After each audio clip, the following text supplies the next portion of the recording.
Hi, this is Kat for T3. Here we have the new MacBook from Apple. As you know, they were announced just last week, and this one we've got here is the 13-inch model. It's the top of the range in the MacBook line.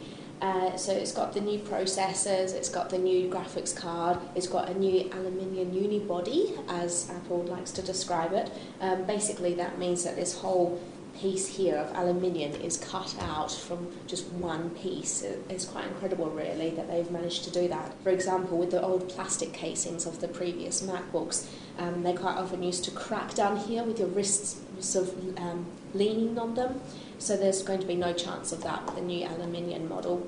Sometimes it does actually interfere with the Wi-Fi signal. Now this has always been a problem with aluminium notebooks. Normally on my old MacBook I can actually access the pub's Wi-Fi connection next door, but with this one I couldn't actually locate the pub's Wi-Fi connection, and it just didn't seem to recognise it, and that is a problem with the aluminium body. I think the new MacBook has got a bit of a personality disorder, I'm afraid to report, because it's got the aluminium body, it's got the black keypad and the nice black glossy bezel, and it's got the white Apple logo, but it just doesn't seem to go very well together. But I know some people who actually really like that look. There are a couple of big differences here.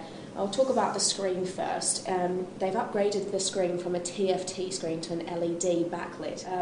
Now, the screen's wonderful, it provides really nice crisp images, but it's just so reflective, and when you're using it under strict lighting in an office, it just means that you can see your reflection. It's like looking into a mirror.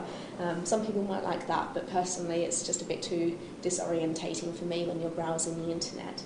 The black bezel as well, it's really nice and glossy, but it's just really smudgy for your fingerprints, and also with the little inbuilt webcam here, if you get a fingerprint over it, that just completely stuffs up your chance for having a nice clear image.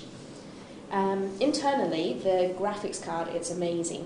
Watching a video, a film or something, it's fantastic. It looks really good, and you can see that the extra graphics card, which is from NVIDIA, is really doing its trick. The extra processing power is extraordinary as well. I never really thought that you could get something better than a MacBook Pro or the black MacBook, because that's what I've been using, but it's just so much faster to browse around the internet and swap between Safari to Photoshop to iTunes and so on.